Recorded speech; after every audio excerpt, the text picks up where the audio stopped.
ግን አሁን የምናደርጋት 5 ደቂቃ ነው የምናደርገው። ምክንያቱም ጊዜ እየሄደ ስለሆነ ሰዓቱ እየሄደብን ስለሆነ አሁን ሐጂ ኢብራሂም ከስሞ ይጀምራሉ።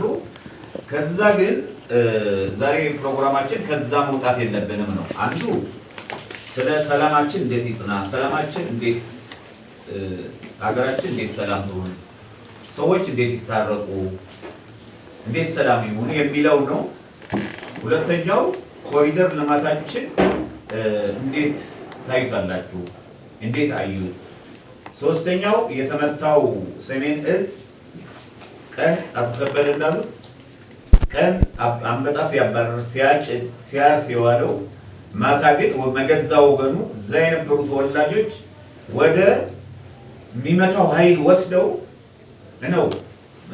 ሌላ ውጭ የነበረው ኃይል ብቻ አይደለም፣ እዛ መከላከያ ሰሜን እዚህ የነበሩ የነሱ ቤተሰብ የሆኑ አውጥተው በፕሮግራም ነው የጨረሷቸው። እንዴት ያዩታል? ይሄ እንዳይደገም ነው፣ ሌላ አይደለም። ይሄ መደገም የለበትም ነው። እንዳይደገም ምን ማድረግ አለብን? አራተኛው አቶ ከበደ ነክቷት ትንሽ ባህር በርስ እንዴት አያችሁ? ምክንያቱም ሁሉ እኮ የተናገርነው ብዙ ሰዓት ይወስድብናል፣ ግን አጠር እያደረግን እንትን ብናደርግ። እሺ፣ አመሰግናለሁ። እኔ ኢብራሂም ኢድሪስ ይባላለሁ። የመጣሁትም ከእናንተ ጋራ ስለ ሰላም ላወራና ለሀገሬ ሕዝብ ላስገነዝብ ነው የመጣሁት። ሆኖም ግን የሰሜን እዙ ብቻ አይደለም። እስካሁን ድረስ በእኔ እድሜ እርስ በራሳችን ስንጨፋጨፍ፣ አንዱ መንግስት ሲመጣ ያለ የሌለውን መንግስት ሲጠርግ የኢትዮጵያ ሕዝብ እያለቀ ነው እያሳለፍኩት እድሜን። ደርግንም በውስጥ ኢህአዴግንም በውስጥ ሲጨፋጨፉ ነው ያየሁት። ይሄ እንዳይደገም የለውጡ መንግስታችን ይሄ ሁሉ እንዳይደገም ዛሬ እየተሰደበም እየተተኮሰበትም እርስ በራሳችን እያለቅንም እሱ ግን የሚሰራው የለውጥ መንግስት የሚሰራው ስራ ስንለምን የነበረው ስንዴ እንዲቀር ነው እየታገለ ያለ፣ እያመረተ ያለ፣ እያረሰ ያለ። በበሬ የነበረው ዛሬ በየማሳዎቻቸው ኮምባይነር ነው እየጮኸ ያለ። አረንጓዴ አሻራን ብንወስድ የተራቆተች ሀገር የተራቆተች ኢትዮጵያን ደን ለማልበስ የሚደረገውን ጥረት የዓለም ሕዝብ በትኩረት እያየ እየሳበ ያለ ኮሪደራችንን ብንወስድ ዛሬ አዲስ አበባ እንደ ስሟ አዲስ አበባ እናደርጋለን ብሎ የለውጡ መንግስት የሚሰራውን ስራ በጎ አመለካከት ያላቸውን ባለሀብቶች ይዞ በጎ አመለካከት ያለውን ህዝብ ይዞ አንገቱን ደፍቶ አገራችን ከጫፍ እስከ ጫፍ ዛሬ በኮሪደር ነው እየተሰራች ያለችው እያማረች ያለችው። ስለዚህ መሰረተ ልማቷን ብንወስድ ስለ ጦርነት አይሰማም፣ ቢተከስም አይሰማም። ብንወስድ ትላንት መሰረተ ልማቶቻችን ምን መስሉ ነበር? ትምህርት ቤቶቻችን ምን መንግስት ሲመጣ ትምህርት ቤት ይቃጠላል፣ ልጆች ይበተናል። ዛሬ ግን ትምህርት ቤት እየሰራ መሰረተ ልማትን እያጠናከረ እየሰራ ነው ያለው የለውጥ መንግስት። ይሄ ሁሉ ለእርቅ መሰረት ይሆናል። ለሚያዳምጥ ሁሉ መሰረት ይሆናል። ለሚሰማ ሁሉ ለሚያይ ሁሉ ይሄ የእርቅ መንገድ ሊሆን ይችላል። ህዳሴ ግድባችን ዘላለም ስንሰድበው በኔ እድሜ ለሌላ ነው እንጂ ለአገሩ ምን ሰራ እየተባለ የነበረ ስለ አባይ አልተጻፈም እንጂ ተጀምሮ እስከሚያልቅ አልተጻፈም እንጂ ምናልባት ታሪክ ጻፊዎች ይጽፉት ይሆናል። ዛሬ ያለበትን ደረጃ አይቻልም እየተባለ ዛሬ ያለበትን ደረጃ እናያለን ሁላችንም። ይሄ አንድ አስታራቂ ምሰሶ ሐውልት ሊሆን ይገባል። ይሄን መስማት አለባቸው። ይሄን ማዳመጥ አለባቸው ሆዳቸው ክፉ የሚያስብ ሰዎች። ስለዚህ ይሄ ሁሉ ሳይንስ ሙዚየምን ቅድም ጠቅሷል ወንድሜ፣ እኔም አይቻለሁ። አንድነት ፓርክን አይቻለሁ፣ ወዳጅነት ፓርክን፣ አድዋ ፓርክን አይቻለሁ። እኔ በአድዋ ጦርነት አልተሳተፍኩም፣ ግን እዚህ ገብቼ ሳይ እውነትም የኢትዮጵያ ሕዝብ የማይደፈር ጀግና ህዝብ መሆኑን ተረድቻለሁ። ስለዚህ ይሄ ሁሉ የተሰራው ስራ በለውጡ ሂደት ያየነው ሁሉ ሊሰማቸው ይገባል፣ ሊነገራቸው ይገባል፣ ሊያዩ ይገባል። እያዩ የሚሳደቡ ሰዎች አሉ። እነዚህ ያያሉ ብዬ ውስጣቸው አያይም። አይናቸው ቢያይም ውስጣቸው አያይም። ስለዚህ እቺ ሀገር ሄዳለች።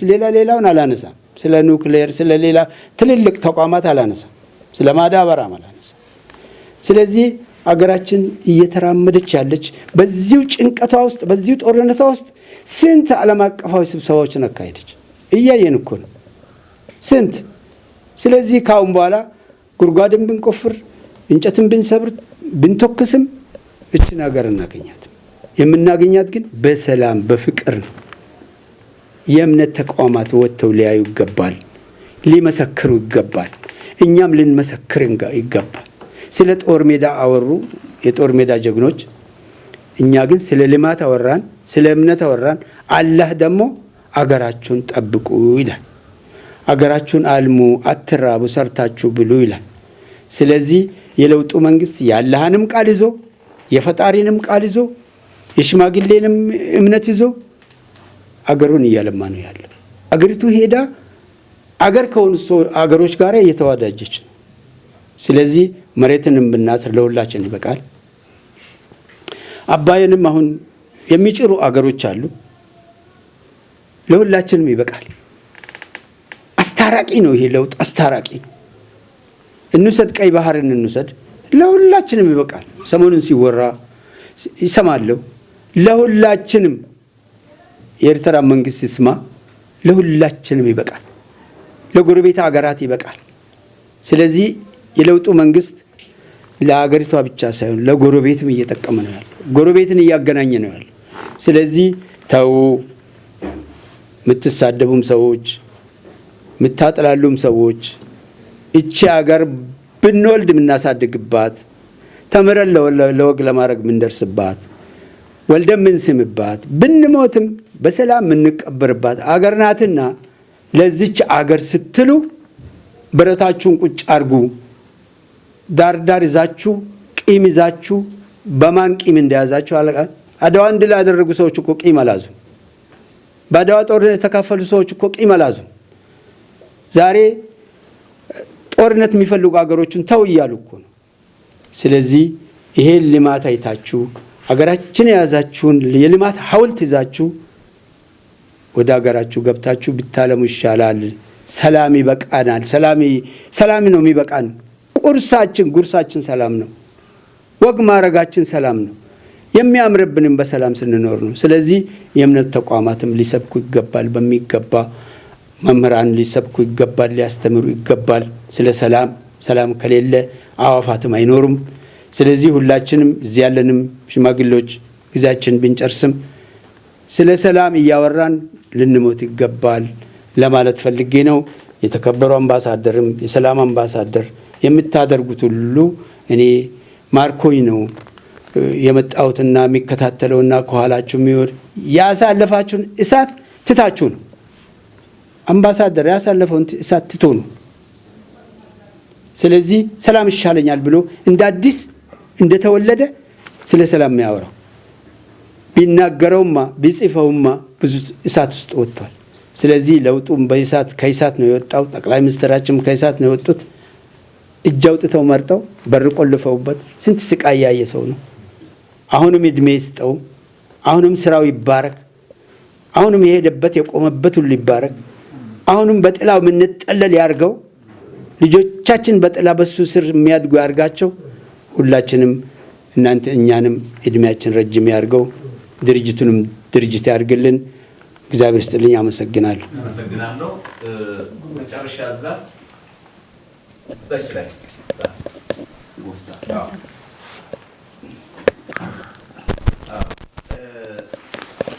አሁን ተብሏል። አብዛኛው አባት አርበኞችም ሃይማኖት አባቶችም ሌሎችም እየተናገሩት ነው ያሉት፣ ታዋቂ ሰዎችን ብና አቶ ከበደ ሁንዴ የመሳሰሉትን። አሁን የኛ ውይይታችን ዛሬ አንደኛው ለኢትዮጵያ ሰላም አያስፈልጋትም ወይ? ምክንያቱም ሰላም ስላለ ነው ወደዚህ የመጣ ነው። አንድ እሱ ነው። ሁለተኛ ኮሪደር ልማት ሳያስፈልጋትም ወይ ለኢትዮጵያ? የሚለው ነው። ሶስተኛው ሰሜን እዝ ለምን ተመታ? እንዳይደገም መመታት ነበረበት ወይ? ሌሊት ገብተው ወገኖቻችን ኢትዮጵያውያን የሆኑ ሰዎች እንዴት መቷቸው? ያስፈልግ ነበር ወይ ይሄ እርስ በርሳችን? አራተኛው ለኢትዮጵያ ባህር በር ያስፈልጋትም ወይ? አያስፈልጋትም? ልማት አያስፈልገንም? ሰላም አያስፈልገንም? ባህር በር ያስፈልገንም የሚሉ ኢትዮጵያውያን ስላሉ ነው። እና አቶ ኃይሌ ያው በሰዓቱ እነዚህ እስቲ የጠየቁት ነገር። እሺ አመሰግናለሁ። የሰላም አምባሳደር ሞዝ ያው ኃይለ ስላሴ እባላለሁ። የቢዝነስና ኢኮኖሚክስ አማካሪ ነው የምሰራው እና ያው አንኳር የሆኑ ነገሮችን በሁሉም ዘርፍ ተነስተዋል እና ወደ ዋናው አጀንዳ ለመግባት ኢትዮጵያ ለምንድን ነው ሰላም አይገባትም ወይ? ለምንድን ነው ሰላም የሌለው የሚለው ነገር ስንመጣ ሰላም የማይፈልጉ ሰዎች አሉ። አዎ ሰላም የማይፈልጉ ሰዎች አሉ። እመጣለሁ ወደ ዙር እሱ ይሄ ምንድን ነው?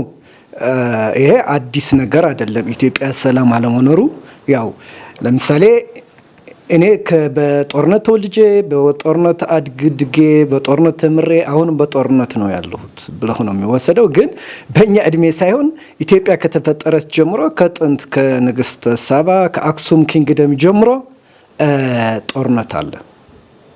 ያው በርካታ የዓለም ምሁራን ነው ፕሮፌሰር ኤርሊክ ሃጋይ እስራኤላዊ፣ ፕሮፌሰር ሮበንሰን ነው ፕሮፌሰር ፓንክረስ እንግሊዛዊ፣ ስዊድኖች በጣም ጽፈውታል ይሄ ነገርና ከአክሱም ዘመነ መንግስት ጀምሮ ኢትዮጵያ መከላከያ ኃይል ነበራት። እንደ ዘመናዊ ባይሆንም ግን ከዛ ጊዜ ጀምሮ ጠንካራ ኃይል ነበረ። ለምንድን ነው? ውጊያ ስለነበረ ነው። ትንኮሳ ስለነበረ ነው። ግጭት ስለነበረ ነው ማለት ነው። እና ምንድን ነው ይሄ ነገር? አንደኛ የተሰጠን የተፈጥሮ ጸጋ አንዱ ጠላታችን ነው ለኛ ለሰላም ማለት ነው። እስካልተጠቀምንበት ያው የባህር በር አለን። ከ10 በላይ ድንበር ተሻጋሪ ወንዞች አሉ። እንደነ አባይ፣ እንደነ ባሮ፣ እንደነ ተከዜ፣ እንደነ ዋቢ ሸበሌ፣ እንደነ ጋናሌ፣ እንደነ ዳዋ በጣም ብዙ ወንዞች ነው ያሉን። ኦሞ፣ እነዚህ ብዙ የዓለም ሀገራት ይፈልጓቸዋል። ስለዚህ ቱርኩም ይሁን ዱርቡሽም ይሁን ግብጽም ቢሆን ጥቅማቸው መሰረት አድርገው ነው ግጭት እያመጡብን የነበረ ማለት ነው። በተለይ ግብጽ በሃይማኖትም በሌላም በፖለቲካም ስራ እንዳንሰራ በሌላ ደግሞ አስራ ይዘናለች ለዘመናት ማለት ነው።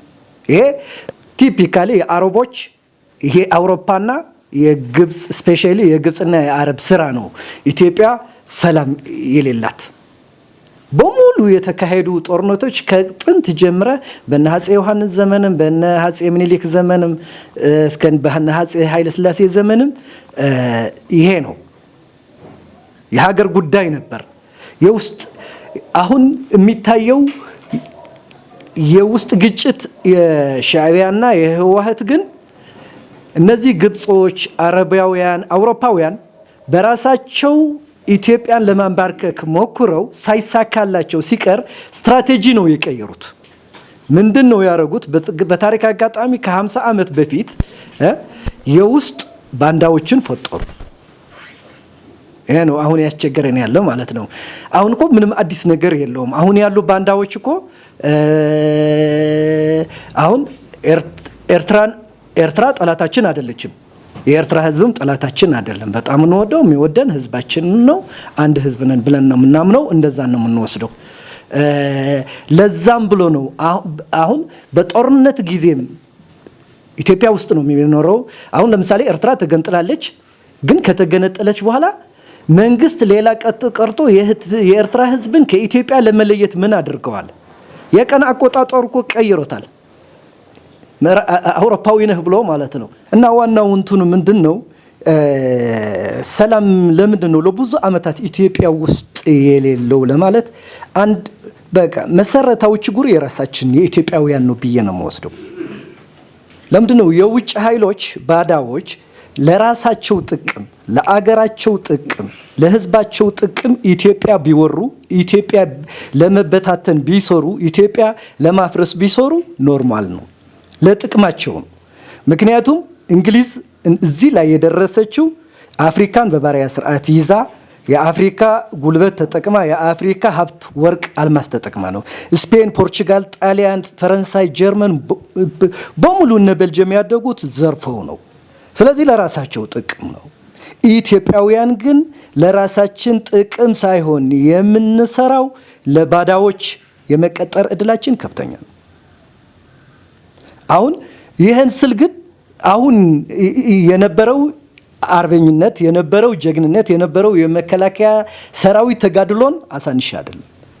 በተለይ በየጊዜው በጣሊያን ወራር ስናይ ጣሊያን ኢትዮጵያን ሊደፍር የቻለው የሐማሴንና የአድዋ ተወላጆች ስፔሲፊክ ባንዳዎች ተጠቅሞ ነው። እስከ አዲስ አበባ የመጣው እንደ አሞራ ነፍሮ አይደለም፣ ያን መስመር ተከትሎ ነው። እና መጨረሻም የአድዋ ጦርነት ሲሸነፉ ምንድነው ያደረጉት? አጼ ምኒልክ ለጣሊያን የተማረኩ ጣሊያኖችን ለቀው እነዚህ የአድዋና የሐማሴን ተወላጆች አሁን ያሉት የሻዕቢያና የህወሓት አያቶች ቅድመ አያቶች ምንድነው ያደርጓቸው? ለጣሊያኖቹ ለቀው ለነሱ አንድ እጅና እግር ሲቆርጧቸው መኳንንቶች አልገባቸውምና ለምንድነው ጃንሆይ እንዲህ ያረጉ ሲል አጼ ምኒልክ ብል ስለነበሩ ጣሊያኖች ለሀገራቸው ልዕልና ለሀገራቸው ጥቅም ነው። እነዚህ ባንዳዎች ግን ኢትዮጵያን ያዋረዱ ለኢትዮጵያ ጥቅም ለኢትዮጵያ ክብር ለሀገራቸው ጥቅም ያልሰሩ ነው ብለው ነው አለ ይሄ ታሪክ ማለት ነው። እና አሁን እየበጠበጡን ያሉ እነዚህ ሰዎች ስፔሲፊክ እኮ ነው። እነ ጀነራል ድንኩን እኮ የልጅ ልጆቻቸው ናቸው። እነ ስብሐት ነጋ እኮ የልጅ ልጆቻቸው እኮ ነው እነሱ። እና ይሄንን ነገር የኢትዮጵያ ሕዝብ በደንብ አያውቀውም፣ አልተሰራበትም። ይልቅንስ በተቃራኒው ነው ታሪኩ የተሰራው፣ በተገላውጦሽ ማለት ነው። እና አሁን እየተደረገ ያለው ሁለት ችግር ነው ያለን። አሁን ኢትዮጵያ እንደዚህ የምንበጠበጠው አንደኛ ህዝቡ የፕሮፓጋንዳ ሰለባ ነው፣ የውሸት ሰለባ ነው። ውሸት ይቀበላል፣ ሀቅ ያጣራል። ከመሬት ተነስቶ አሁን አንድ ኤርትራዊ አሁን የምናየው ወደ ታሪኩን ልተወው፣ አሁን ያለው ተጨባጭ በማህበራዊ ሚዲያ በሚዲያ የምናየው አንድ ኤርትራዊ በእኛ ሀገር ግን ከትግራይ ከአማራ ከኦሮሞ ከሌሎች አሉ ለነሱ የሚቀጠሩ ለምሳሌ ከትግራይ እነ ዛራ ሚዲያ እነ ቲኤምኤች ሚዲያ እነ ስታሊን ተወላይ የሚባል ስም ቀይሮ ስታሊን የሆነው እነ ኃይለ ሚካኤል እነ ዳደ ምናምን የሚባላሉ ለኤርትራና ለግብጽ የተቀጠሩ ከአማራ እነ አንደርጋቸው ጽጌ እነ መሳይ እነ አብዳሙ እነ ማን ሹአስሎም ምናምን የሚባሉ በርካታዎች አሉ። በተአምር ግን እኔ የሚገርበኝ ሌላ ይሁንሽ እንጋጭ እኮ በቃ ስልጣን የምንፈልግ እንጋጭ፣ ግን አይናቸው እያየ አንድ ኤርትራው ለኢትዮጵያ የሚደግፍ የለም፣ አንድ ግብጻው ለኢትዮጵያ የሚደግፍ የለም። እነሱ ጠፍቷቸው አይደለም አሜሪካ እየኖሩ ነገር ግን ኢትዮጵያውያን ግን ለግብጽ ይሰራሉ፣ ለኤርትራ ይሰራሉ። እና የኢትዮጵያ ሕዝብ ደግሞ ምን ሆነ? ለነሱ ይቀበላቸዋል ውሸት። ሌላ ቀርቶ ለያይዛት ወደ ኮሪደር ልማት እየተሰራ ነው፣ እንዲሰራ አይፈልጉም። አሁን ለምሳሌ እኔ ይሄ ኮሪደር ልማት የሚባለው አሁን ለህዝቡ ቀለል ያለ ቋንቋ ተጠቆም እንጂ ስማርት ሲቲ ነው። በተባበሩት መንግስታት ስታንዳርድ ኢትዮጵያ ምን ከተማ አልነበራትም። አዲስ አበባ ይቺ ዋና ከተማ ምንድነው የምትባል? ሩራል ሲቲ የገጠር ከተማ ስትባል ነው የቆየችው ለዚህ ሁሉ አመታት ማለት ነው። የገጠር ከተማ ኢትዮጵያ ለመጀመሪያ ከተማ ያላት አሁን ዶክተር አብይ አህመድ ወደ ስልጣን ከመጣ 2-3 አመት ነው። ከተማ አላት ኢትዮጵያ የሚል ጽሁፍ እየተጻፈ ያለው በዩናይትድ ኔሽን በዓለም 16 ፕሮግራም 16 ኤጀንሲ አለ የዓለም አቀፍ ተቋማት። እነዚህ ከተማ አዲስ አበባ ከተማ ናት እያሉ እየጻፉ ያሉ። ከዛ በፊት ግን በፕሮጀክታቸው ብናምን የገጠር ከተማ ነው የሚለዋል። ምክንያቱም የቴሌኮሙኒኬሽን መስመሩ፣ የውሃ መስመሩ፣ የኤሌክትሪክ መስመሩ አንዱ ሲቆፍር አንዱ የሚያደርግ ነበር። ከዛ ሽታው የአስም በሽታ አገር ከተማ ነው የምትባለው፣ በአስም በሽታ ነው የምትታወቀው። እንኳን ከውጭ የሚመጣ እኛ እዚህ ያለን የአስም በሽታ ነው የምትባለው። አንዳንዴ አዲስ አበባ አስም ያዘኝ ነው የሚለው ሰው የምናውቀው። ይሄ ተቀረፈ እና በዓለም ላይ ከባድ ስራ የኮሪደር ስራ ይሄ ብሎ ይናገር ነበር። አስም ያዘኝ አዲስ አበባ የአስም ሀገር ናት፣ ስለዚህ ከአዲስ አበባ ልውጣ ሌላ አየር ሊቀይር ብሎ ይሄድ ነበር። ያው ግልጽ ነገር እኮ ነው። ቢኮዝ ሁሉም ወንዞች ሽታ ነው። እናቃቸዋለን እኮ እነዚህ የፈረሱ ሰፈሮች ቤት እዚህ ውስጥ አለ ሽንት ቤት እዛ አይደል የነበረው ሬሳ ለማውጣት በጣም የሚቸገርበት ሲቹዌሽን አለ እንዴ ነበረው ግልጽ እኮ ነው ነገር ግን አሁን አንዳንድ ጊዜ የኢትዮጵያ ሕዝብ አይኑን የሚያየው ነገር በጆሮው የሚሰማው ነገር ራሱ በእጁ የሚዳስሰው ነገር መካድ ይፈልጋል ይሄን ትቶ አሜሪካ ያለ አንድ አክቲቪስት የሚያወራው ነገር ነገ 4 ኪሎ ገባለ ካለ 4 ኪሎ ይገባል ብሎ የሚጠብቅ ነው ምን ማለት ነው ይሄ ነው እና ሰላባችን እየተበጠበጠ ያለው ይሄ ነው እኔ አይኔን ያያየ መስቀል አደባባይ የማየው 4 ኪሎ ይዤ እስከ እንጦጦ የተሰራ ያየው ሾሮ ሜዳ የሜክሲኮ እስከ ሳር ቤት ያለው እስከ ጋርመንት ጀርመን ያለው በዛ እስከ ካዛንቺስ እስከ መገናኛ ያለው የሲኤምሲ የሰሚት ምናምን ያለው ያዩ አልነበረም ኛ 30-40 ዓመት አካባቢ ተነዋል አልነበረም 2 ዓመት 3 ዓመት ነው የምናየው ይሄ በርካታ ሀብታሞች እንዳለ 100% ውጭ ነበር የሚሄዱት ባለስልጣን ውጭ ነበር የሚሄዱት ይሄን ስለሚያስጠላቸው በእረፍት ጊዜያቸው ማለት ነው አሁን ተቃራኒ ሆኖ ብዙ የውጭ ዜጎች ብዙ የዓለም ማህበረሰብ እየመጣ ነው አዲስ አበባ ይሄን ያያየ ግን የኢትዮጵያ ሕዝብ ምን የነዛ ወረኞች አዳምጦ መቃወም ይፈልጋል ማለት ይሄ ምንድነው የፕሮፓጋንዳ ሰለባ የውሸት ሰለባ መሆን ማለት ነው ሀቅ አለ መቀበል ማለት ነው ስለዚህ ወደ ሀቅን መምጣት አለበት ህዝቡ ሌላ የሰላም ጉዳይ ስንመጣ ደግሞ ለምሳሌ ህዝቡ ትንሽ የፕሮፓጋንዳ ሰለባ ሆነዋል ብዬ ነው ማምነው ለምሳሌ በኢህአዴግ ዘመን ስንመጣ ሶማሌ ክልል እኮ ሙሉ በሙሉ 27 ዓመት ጦርነት ነበር አቋለሁ ከጂጂጋ ወደ ጎዴ እኮ በኮምቤይ ነበር የምትሄደው ወደ ተጎውጫለ በኮምቤይ ነው በዚህ በነገሌ ብሮና ከፊልቱ ዶላአዶ ወይም ጎዶሌ መሄድ አርገለ በኮምቤይ ነበር 27 ዓመት ሙሉ አልሸባብ ነበረ ኦጋዴን ሊበሬሽን ፍሮንት ነበረ ሁሉ ውጊያ ነበር ለሀገር ፕሮጀክቶች እዛ ሲሰሩ አሁን ትግራይ ያሉት እነ ጆን ሜዲድ እነ ማሽ ጀነራል ማሽ እነ ጀነራል ማ እየጠበቁ ነው ሲሰራ እና ብዙ ሰው ይታፈን ብዙ ሰው ሙሉ ባሌ ውጊያ ነበረ የኦነግ ሄድኳርተር ነበረ ባሌ ተራራ ኦነግ የሚባል ኦሮሞ እስላሚክ ነፃ አውጪ የሚባል ነበር ጃራም የሚባል ነበር በዛ ሰዓት ለጃራ የሚባል ቡድንም ነበርና እነዚህ 3-6-7 የሚሆኑ ይዋጉት ነበር ኢህአዴግ 27 ዓመት ሙሉና በዚህ በነቀለም ኖርማል ነው ኦነግ ነበር ሙሉ ጊዜውን 27 ዓመት ሙሉ ተዋግተዋል ብቅ ጥልቅ ያለ ማለት ነው ስለዚህ በሄክታር ካየ ነው በስፋት በዛ ሰዓት ወደ 607 ወደ 500 ስኩዌር ኪሎ ሜትር ውጊያ ነበረ እና ህዝቡ ትንሽ የስነልቦና ችግር ማለት ኢትዮጵያ ውስጥ ወደ ሰሜን በአማራና በትግራይ ጦርነት ካለ ሰላም የለም በሶማሌ በባሌ በኦሮሚያና በደቡብ ጦርነት ካለ ኢትዮጵያ ታምሳለች የሚል የስነልቦናም ችግር ተጽዕኖ አለው ምክንያቱም አንደኛ ምዕራባውያን ሁለተኛ አክቲቪስቶች ራሳቸው እነ ግብጽ እነ ኤርትራ እነ ሻቢያ የሚቀጥሯቸው አክቲቪስቶች ይሄን ነው የሚያስተጋቡት ይፈልጉታል ይሄ ነገር ማለት ነው ለሰሜን እዝስ ምን ይሉና እመጣለሁ ወደዛ አዎ ወደዛ ልገባ ነው እዚህ ዘግቻለሁ እና የሰሜን እዝ ስንት የሰሜን እዝ እኔ እሱን በጣም እንትን የሚከነክነ ሴራው ነው ሰሜን እዝ ለምን የሴራ ሰለባ ሆነ የጥያቄ መመለስ አለበት ምክንያቱም ሰሜን እዝ የሁሉም ብሔር ምን ነበር ጦር ነው የትግራይም ነበረ የአማራም ነበረ የሶማሌም ነበረ የጋምቤላም የሁሉም ነበር በዛ ሰዓትና የተጠቃውም ሁሉም ነው የተጠቃው ለምሳሌ አዲግራት አካባቢ የነበረው አምድ ካምፕ ማለት ነው አዛዡ ኦሮሞ ነበር ምክትሉ ትግሬ ነበር አጉላ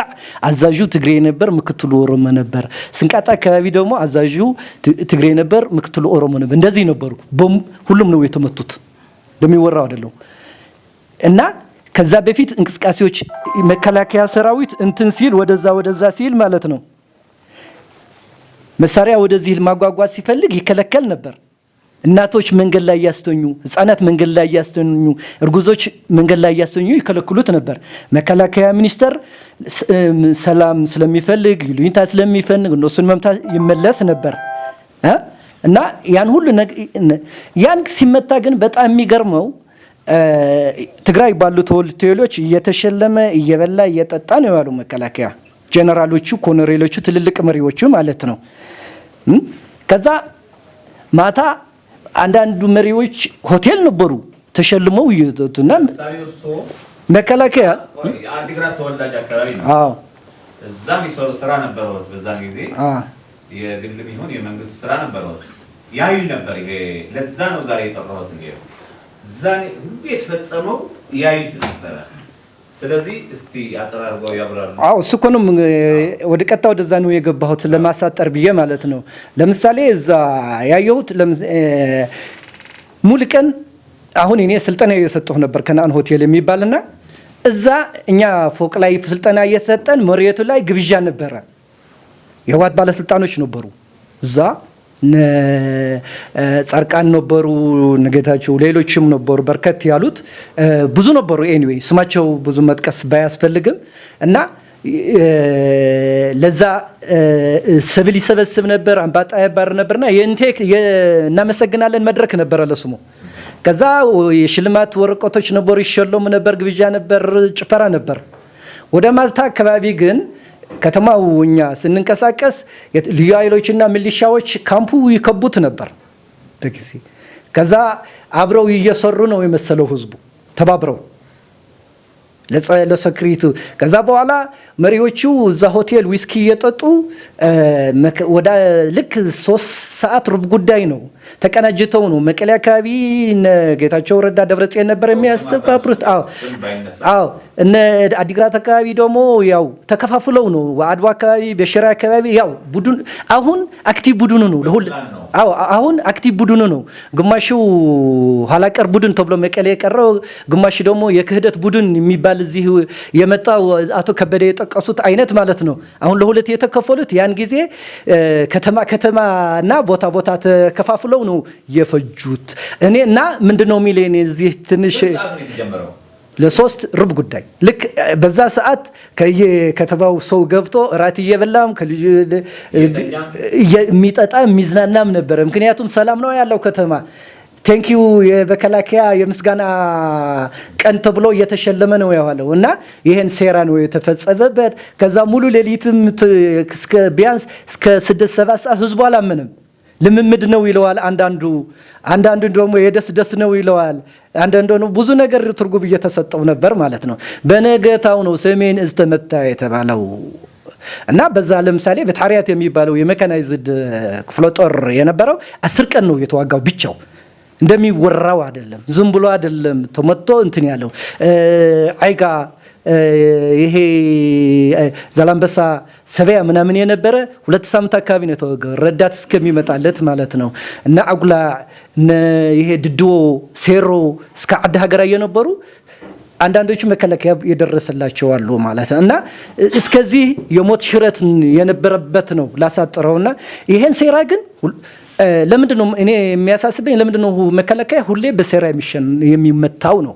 ለምሳሌ እናውቀዋለን በደርግ ጊዜም በተደጋጋሚ በሴራ ይመታ ነበር። የተለያዩ ሴቶች ማሰረገ በመግባት ርጉዞች ማሰረገ በመግባት በመጠጥም በብርም በመደለል በሴራ ከፍተኛ ሴራት መንግስቱ ኃይለማርያም የወጣው በሴራ ነው። በሲአይ ሴራ ይሄ እንዳይደገም መንግስት አንደኛ መንግስት ባለፈው እንደተናገር ነው።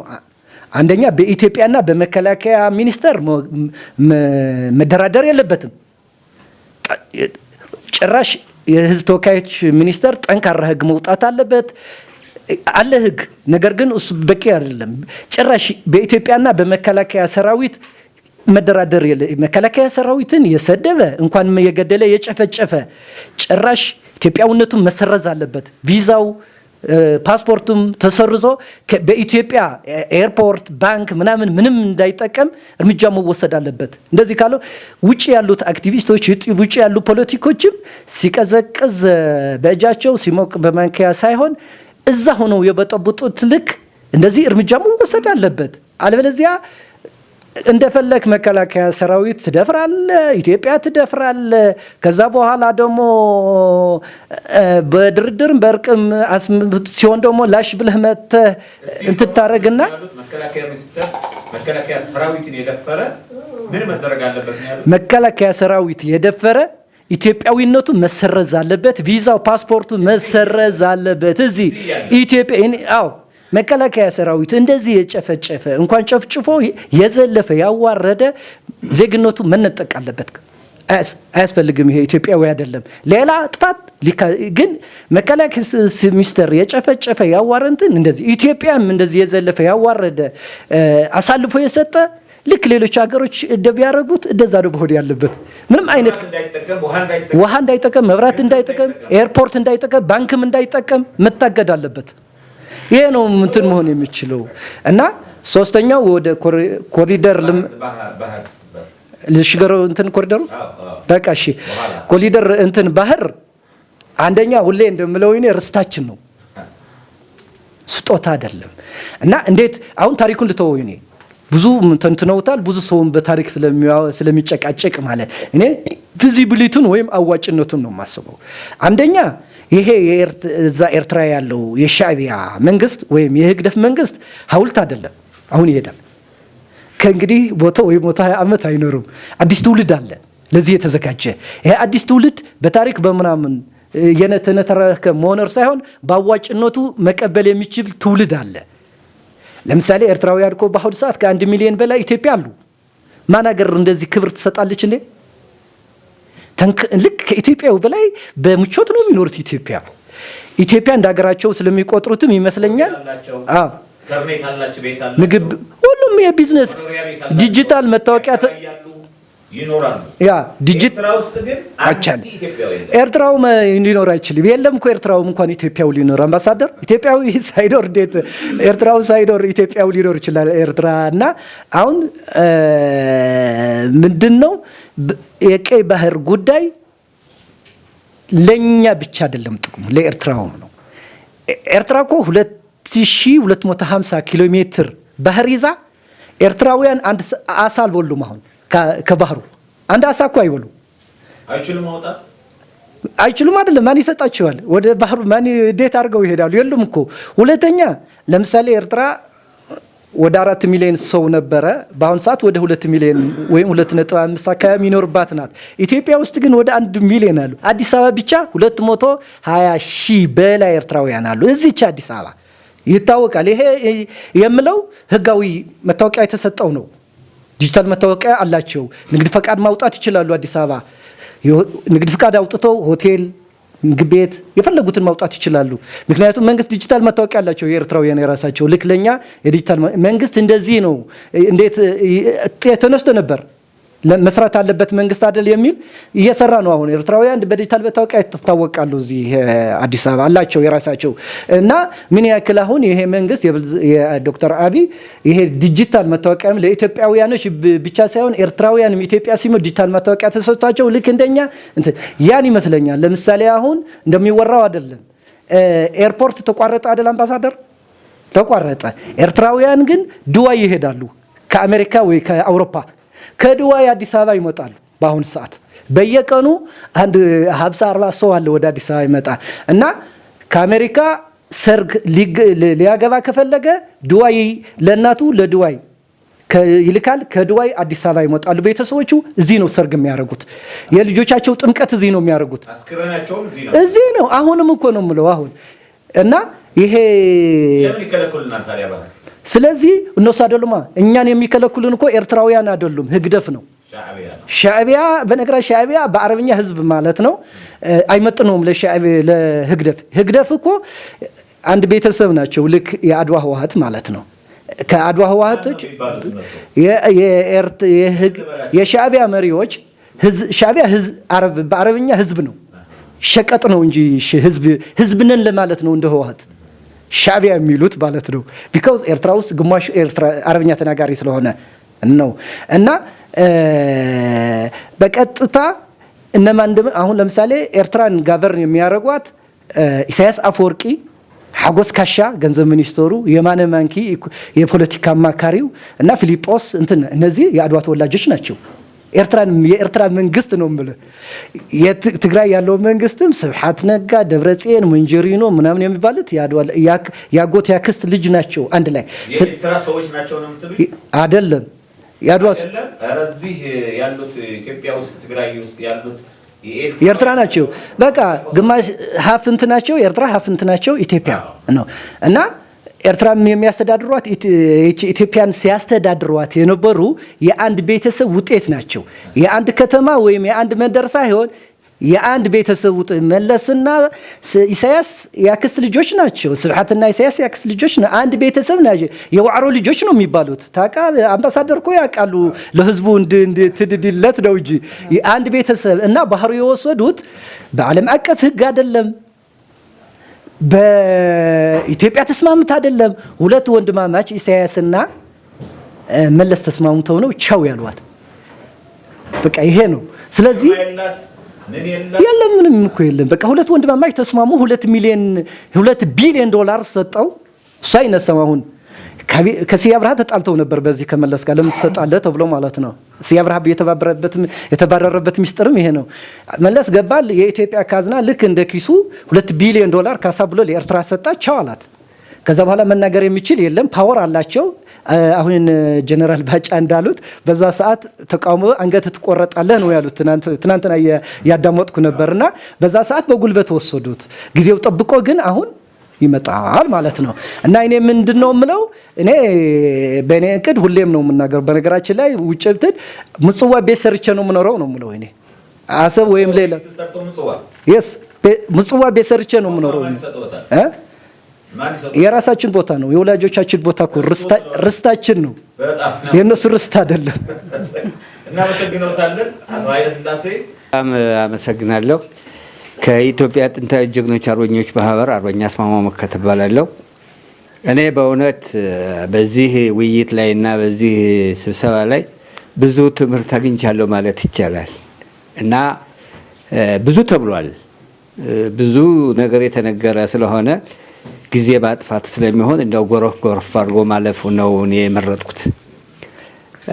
3 ነገሮች አሉ። እነዚህ 3 ነገሮች ምንድነው? ሰሜን እዝ፣ ኮሪደር፣ ባህርና ሰላም ነው። 4 ነገሮች ነው ያሉት እና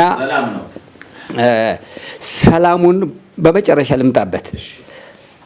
የሰሜን እዝ በእውነት ወንድሞች ተናግረውታል። አሳፋሪና ኢትዮጵያዊነትን የሚያሳጣ የሚያም ነገር ነው። ታቅዶ ነው። ወንድሞቻችን ብዙ ነገር የማጋራት ልማት እያካሄዱ ብዙ ነገር እያደረጉ በእቅድ ነው ያ ደባ የተሰራባቸው። ደባው መሰራቱ አይደለም፣ መኪና ተነርቶባቸዋል እኮ ብዙ ነገር ነው የተደረገውና ይሄ ነገር በኢትዮጵያ ውስጥ እንደ ትምህርት ሆኖ መደገም የለበትም ነው። እንደ ትምህርት መወሰድ አለበትና ሰብአዊነት የጠፋበት ወንድሙን አሳፋሪ በሆነ መንገድ የገደለ ያጠፋ በመሆኑ እኔ ኢትዮጵያዊ ነኝ ማለት ራሱ እንትን ያሳፍራል። በነዛ ድርጊቱን በፈጸሙ ሰዎች ራቁታቸውን ብዙ ነገር ተደርጓል። ይሄ እንዳይደገም ትምህርት ሰጪ መሆን ስላለበት በዚህ እንትን አድርገው ኮሪደር በእውነት ቅድም ብዙዎች ተናግረውታል።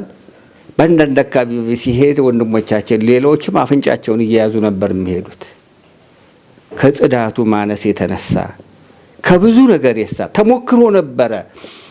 አልፎ ሲሄድ ሰው ሽንት ጠጋ ሲል አንተ ትክልክል ነው ምናምን እየተባለ ሁሉ ደረሰኝ እየተዘጋጀ ገንዘብ እየተቀበሉ ነበር። አሁን ግን ያሳፍርሃል። ያንን ለማድረግ ስታይ ጽዳቱን ስታይ ሁኔታውን ስትመለከት አይምሮህ ይገዛሃል ያንን ላለማድረግ። ስለዚህ በእውነት መልካም የሰራ ሰው ተንኪው ያለ ነገር ነው፣ ተገቢም ነው። በእውነት ይቀጥል ይንሂድበት የማለት ሁኔታ ስለሆነ ከአገራችንና ከውጭ አንጻር ስንመለከት ጎን ለጎን የሚያሰለፋት በመሆኑ በጣም ነው እኔ ደስ የሚለኝና ይበል የሚያሰኝ ነገር ነው። ከምክር ቤት ጀምረው እስከ መንግስት ደረጃ ያሉት ሁኔታዎች ትልቅ ስራ ነው የተሰራውና እኔ ክብር ልሰጥ ይገባኛል፣ አከብራለሁም ራሱ። ሌላው ባህር በር ነው። ባህር በር በእውነት ልንገራችሁ በደባ አሁንም ደባ የተሰራበት ነው። ብዙ ነገር እናውቃለን እኛ። ሻዕቢያና ህወሓት ጎን ለጎን ሆነው አንድ ወንበር እንቀመጥ ባሉበት ጊዜ የመጀመሪያ ለኤርትራ መገንጠል እውቅና የሰጠው የህወሓት መንግስት ነው። ሄዶ መጀመሪያም እዛ ቦታ ላይ እዛ ላይ የተገኘው የህወሓት መሪ የተባሉት ናቸው። ሁለተኛ በሩን ጥያቄ እንዳይነሳ ዓላማ ስለነበረ የመገንጠል ዓላማ ስለነበረ ያኛውን በአደራ ቆይተኛ እናጠቃልለዋለን ስሜት ስለነበረ በዛ መልክ በቸልተኝነትና በደባ እንዲሄድ የተደረገ ነው። አይተናል። የኤርትራና የኢትዮጵያ ድንበር ይከለል ሲባል ዓለም አቀፍ ፍርድ ቤት ሄዶ ጉዳዩ እኛ ተሸንፈን ክቡር ጠቅላይ ሚኒስትር መለስ ዜናዊ ተሸንፋል ሲባል ስዩም መስፍን አሸነፍን ብሎ የኢትዮጵያን ሲያስጨፍር ይሄንን ነገር ሚዲያ መቀርቦ ማን ይናገር ተብሎ ሲባል ያው ስዩም ይለፈፈበት ተብሎ ለሚዲያ የተሰጠው የውሸት ቋንቋ አሸነፍን የሚል የአዲስ አበባ ህዝብ ጨፍሯል፣ እናስታውሳለን። ይሄም አንዱ ትልቁ ደባ ነው እና እግዚአብሔር መቼም ለዚች ሀገር በመካከል ስላላት የሁለቱን ሰዎች የፍቅር አንድ ወንበር እንቀመጥ የተባለውን በተነና ያንን ያየነውን ነገር ተደረገ። በዛ ምክንያት ነሐየሎም አደጋ የደረሰባቸው በዛ ምክንያት ነው። ብዙ ነገር እናነባለን፣ ብዙ ነገር እናውቃለን። ይሄ ትልቁ ደባ ነበረ። እግዚአብሔር አሁንም ተጨምሮ ይችን ሀገር ወደ ሰላም ያምጣለን። ሌላው ሰላም ጉዳይ ነው። በሀገራችን አሁን የተጀመሩ ጉዳዮች አሉ። ነዳጅ እየወጣ ነው። ግድብ ተመርቋል። ማዳበሪያ እየተሰራ ነው። ሌሎችም ሁኔታዎች አሁን መልክ ይዘው ትልቁ የጀርባ አጥንትና አንኳሩ የማዳበሪያ ፋብሪካው ነው። ማዳበሪያ እንዴት ሳቦታጅ እንደሚሰራበት ብዙ ነገር አይተናል፣ እናውቃለን። አሰብ መጥቶ በስብሷል። እዚህም መጥቶ መጋዘን ተደርጓል። በእጅ አዙር ገበሬው በውድ ዋጋ እንዲገዛ እየተደረገ በአገሪቱ ውስጥ ያልሆነ መጥፎ ነገር እየተሰራ እንደነበረ ምስክሮች ነን። አሁን ግን ይሄ ነገር ከተሰራ፣ ይሄ ነገር በተግባር ከተተረጎመ ገበሬው በቀላል ዘዴ በርካሽ ሁኔታውን አምርቶ የኢትዮጵያ ሕዝብ ተስፋ እንደሚያገኝ ጥርጥር የለኝም። ስለዚህ ይህንንና የጠቀስኳቸውን ነገሮች ለማስኬድ ምንድነው የሚያስፈልገው? ሰላም በእውነት በጣም ወሳኝ የሆነ የሀገሪቱ ቁልፍ ስለሆነ መንግስት አሁን እንደሚያደርገው ሁሉ ያፈነገጡትን በማቀፍ ያሉትን በማቅረብ ወደ ሰላም የሚመጣበትን መንገድ ከተፈጠረ እነዚህ የተጀመሩ ነገሮች በቅርብ ጊዜ ልናያቸውና ተስፋ አድርገን ልንጠቀምባቸው ስለምንችል ሰላም ወሳኝ ነው። ለማስረጃ ያህል ጀርመን ራሻ በከፍተኛ እንቅስቃሴ ያደረጉበት ጊዜ ጀርመን ራሻ ለመውረር በሄደበት ጊዜ ራሻ ውስጥ ሜንሼቪክ ሁለት ፓርቲዎች ነበሩ። እነዛ ፓርቲዎች ከፍተኛ ጠብ ነበራቸው። አይ ጀርመን ጋራ ጠላት መጥቶብናልና እኛ እንስማማና ጠላቻችንን እንመልስ ብለው በተስማሙበት መሰረት ጀርመን የሚያህል ጠላት አባረው ሰላም ፈጥሮ ሀገራቸውን አሁን ግንቦት 9 በየዓመቱ በከፍተኛ ደረጃ ይከበራል የነጻነት ባላቸው። ስለዚህ አሁንም ወደኛ መለስ ስንል ማንም ሰው ሰላም ያስፈልገዋል። ለማን ተብሎ ነው? ለዚች ሀገር ሲባል። ለስልጣን ከሆነ መቦጫጨቅ ይቻላል፣ ለጥቅም ከሆነ መቦጫጨቅ ይቻላል። ግን ለዚች ሀገር እውነት ከሆነ ሰላም ፈጥሮ ይችን ሀገር ወደ ሰላም የማምጣት ኃላፊነት አለብን። መከላከያ አለ፣ ፖሊስ አለ። ከፍተኛ ችግር እየፈጠረ ከጦርነት አካሉን የሚያጣው እግሩ የሚቆረጠው ለጥቅሙ አይደለም። ጥቅም ከፈለገማ እዚህ መጥቶ እየሰራ እንዳንድ ነገር ያደርጋል። ግን ለአገር ሲባል ነው። ጥይት ተሸክሞ ወንድሜ እንዳለው ጥይት ተሸክሞ የሚሄደው አካሉን ያጣው አይኑን ያጣው ለዚች ሀገር ሲባል ነው። ሶማሌን አይተናል። ወሰኔ አዋሽ ነው ስትል ሂዶ በ6 ወር ባልሞላ ድረስ የሶማሌን ሰራዊት አከርካሪውን በጥሶ ካራማራ ላይ ባንዲራውን ሂዳር 30 የሰቀለው በዛ ምክንያት ነው። ኢትዮ ኩባ እና ያለ የሰላም አርማ ጥቁር አንበሳ ጎን ያለው የዛ ምልክት ነው። አድዋን አይተናል፣ ሁሉን አይተናል። ስለዚህ ሰላም ወሳኝ ነውና ሰላምን ለሰላም እንበርታ፣ ሁላችንም ኢትዮጵያን እንጠብቅ። አመሰግናለሁ። አባታችን አባት አርበኛ በጣም ነው የምናመሰግነው። እድሜና ጤና ይስጥዎት። እንደምን ዋላችኋል? እንደምን አርፍዳችኋል? እኔ በዛሬዋን ቀን እንዳመሰግናለሁ። ከዚህ ከኋላ ያሉ ምሁር በእውነት ተናግረው ጨርሰውታል። እንደው ደጋግሜ መናገር የምፈልገው ትንሽ ነገር ነው። ዋናው ነገር ምንድነው? ነጻነት ነው። ነጻነት ነጻነት ነጻነት ገዳሜ እናከብርሻለን። እንደ ምንድነው? ነጻነት ነጻነት ነጻነት ገዳሜ እናከብርሻለን እንደ እሑድ ቅዳሜ የተባለው የቀድሞ አባቶቻችንም ነው፣ እኛም ከደረስንም ያልነው ነው።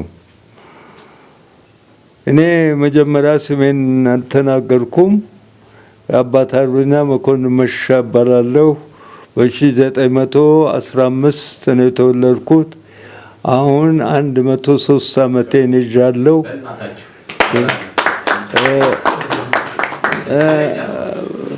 ሙያዬም ኳስ ተጫዋች ከነ ይድነቃቸው ጋር አሰልጣኝ ነበርኩ። ሆሎታ መናገሻ ድረስ 30 ኪሎ ሜትር እሮጣለሁ። በደርግም ጊዜ 3 መናገሻ 30 ኪሎ ሜትር እሮጫለሁ። ዋናው ነገር ምንድነው? ሰላም ነው። ለኢትዮጵያ የሚበጃት ሰላም ነው። እንኳን ለኢትዮጵያ ቀርቶ ለዓለምም ቢሆን ሰላም ነው። ሰላም ካለ ሁሉ ነገር አለ። ትግል ድሮም ያለ ነገር ነው። እነ አፄ ዮሐንስ እነ ቴዎድሮስ ለሀገራቸው ሲሉ ነው አንገታቸውን የሰጡት የተሰዉት። ለሀገሩ ያልሞተም ያልቆሰለም የለም። ከዚህ መካከላችንንም እንደዚሁ እንደ ሻለቃ በእውነቱ ነው ያሉት። በአሁኑ እነሱ አሁን ከኛ ጋር ቁጭ ብለዋል። በጣም ለሀገራቸው የደሙ የቆሰሉ ናቸው። አገር ሰላም ስትኖር ነው፣ ለሀገራቸው ሲሉ ነው፣ ለራሱ ሲል አይደለም። ለሀገር ለወገን ሲል ነው። በሀገር ቀልድ የለም። ሀገር ሰላም ስትሆን ጥሩ ነው። የድሮ አፄ ምኒልክ ጊዜ ሚኒስቴሮች በርኖስ የለበሱ፣ ከዛ በኋላ ደግሞ በአፄ ኃይለ ሥላሴ ካባ የለበሱ፣ ከዛ በደርግ ጊዜ ደግሞ የተለወጠ እንኳን ሸሚዙ ልብሶቹ ቀርቶ ክራባቱ የተለወጠ ነው የሚኒስቴሮች።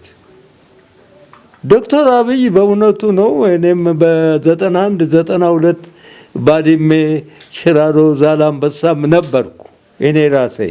እሱም ከወንድሞቹም እዛ ባድሜም ሲያልቁ የነበርኩ ነኝ። አውቃለሁ ሚስጥሩን።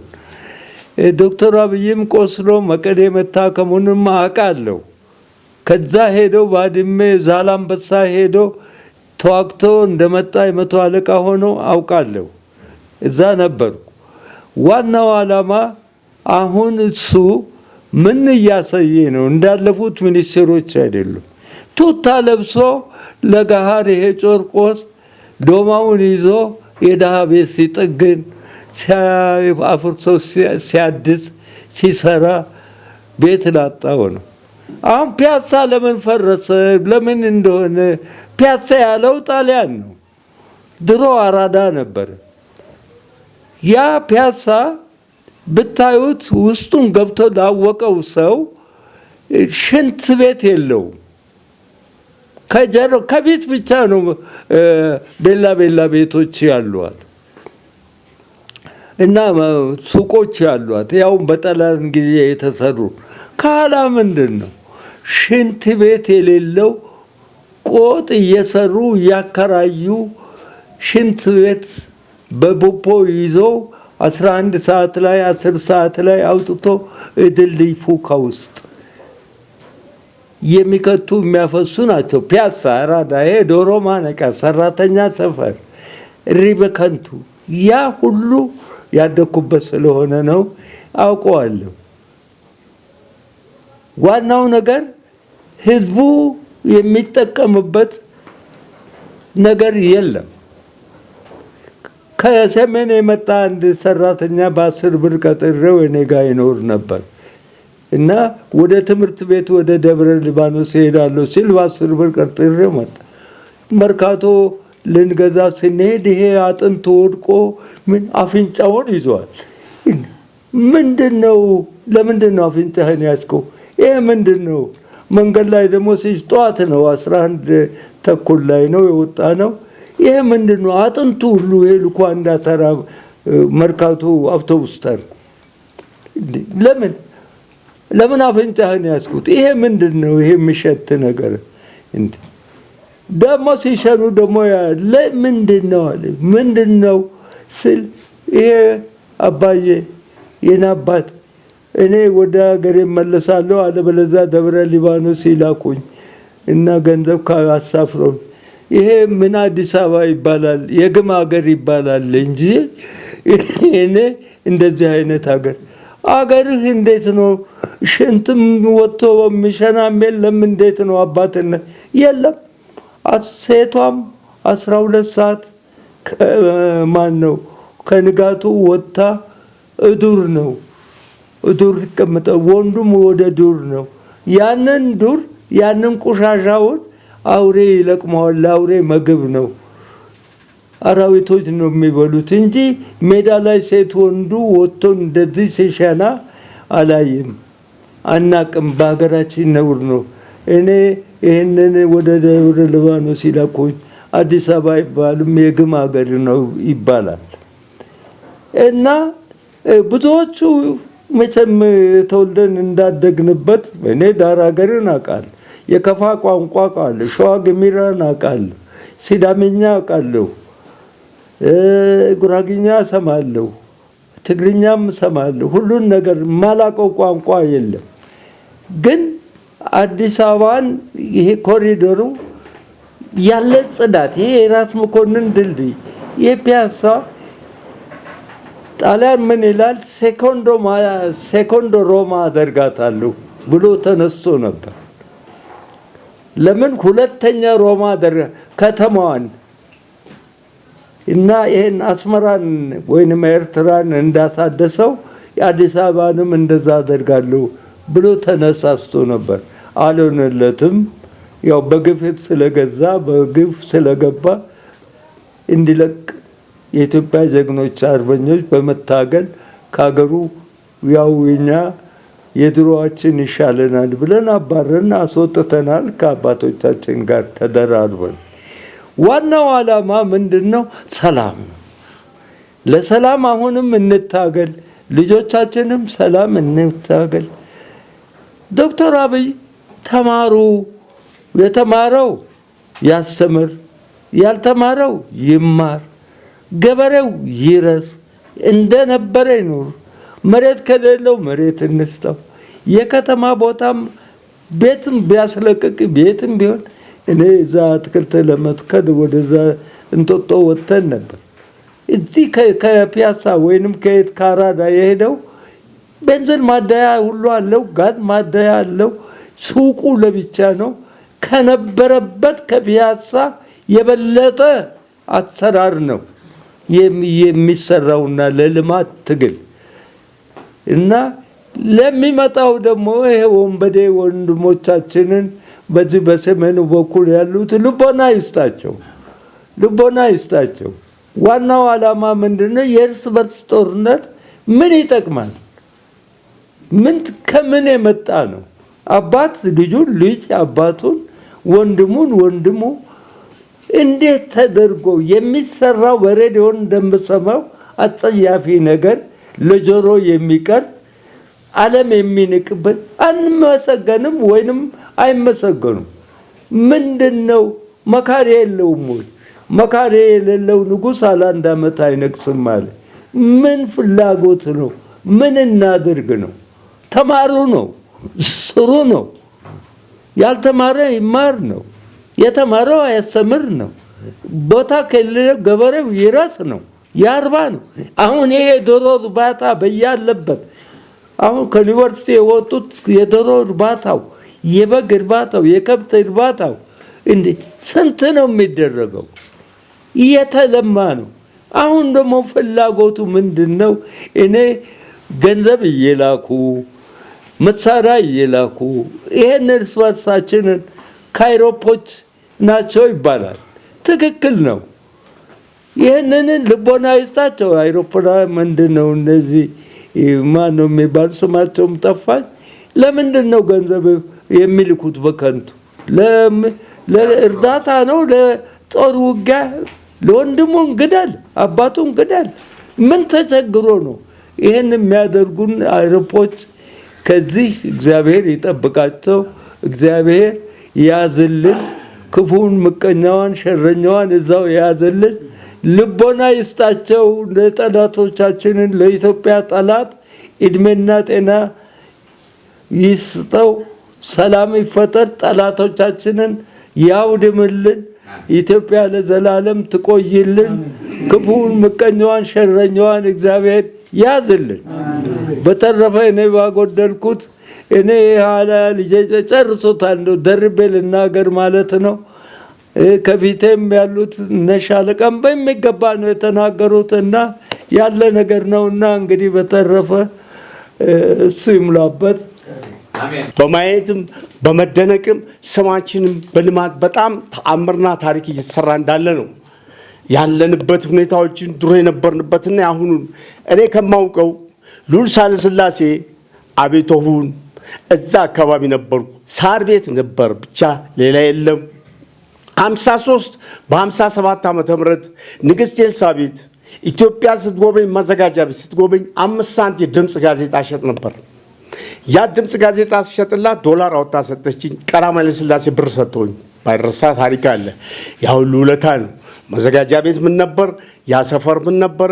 ኪራይ ራሱ ነበር። በቤት ኪራይ ነው። ሳር ቤት ብቻ ነበር ጠቅላላ ዙሪያው ያለው በሙሉ የሳህለስላሴ ልዑል ሳህለስላሴ በሽቦና በአጥር የተከበበ እንጂ ግንብ የለውም፣ ባዶ ነበር። አልፎም ከዛ ፊት ለፊት ልዑል ራስ ምሩ ነበር። ራስ ምሩ ለመጠየቅ ሲመጡ እሳቸው እዛ ባሉበት ሰዓት የታሰረ ብር ያመጣሉ። ለድሆች ለችግረኞች ስጥ፣ ለተራቡ ብዬ ከኔ ተቀብዬ እዛ አካባቢ ላሉ ችግኞች የማይረሳን ይሄን አድርጌያለሁ፣ አስተዋጽኦ ማለት ነው። ያቺ ታሪክ አትረሳኝም። 53 ግርግሩ ሰዓት ላይ መሬት ተኙ ክቡር ዘበኛ ጦር ሰራዊት ሲዋጋ መሬት ተኝተን ያችን ሰዓት አሳልፈ በንብርክካችን ቀጨኔ ሸሽተን የገባንበት ታሪክ አለ፣ የማይረሳል ያ ታሪክ አለ። ያ ሁሉ ቤት ያ ሁሉ ሳር ቤት እንደዛ ሆኖ ጎጆ ቤቱ ዛሬ በልማት በፎቅ በአንዳንድ ተአምር በመስታወት መቀየሩ ራሱ ታላቅ የዓለም ታሪክ ስም የሚያስጠራ ነው። አሁንም እኛን ይሄን አይተን ለልጆቻችን የአባቶቻችን ታሪክኛ ተቀብለን ለነሱ ማስረከብ ያለብን ምንድነው? ታሪክን ይዘ መቀበል ለሚገባን ግድ ነው። የሁላችን ታሪክ ያለ ነገር እስከሆነ ድረስ የአባቶቻችን ታሪክ በወናችን በጎናች በመቀነታች ተሸክመን ምንዞረው ውሸት የለም። ከዓለም መንግስታት በሙሉ ከውጭ ስምን ሰማለን፣ ታሪክን ሰማለን፣ ዝናን ሰማለን። ኢትዮጵያ በጣም ኤሮፕ ሆናለች ብዬ ነው የምገምተው። በጣም ተአምር ነው ያለው፣ ታሪክ ነው ያለው።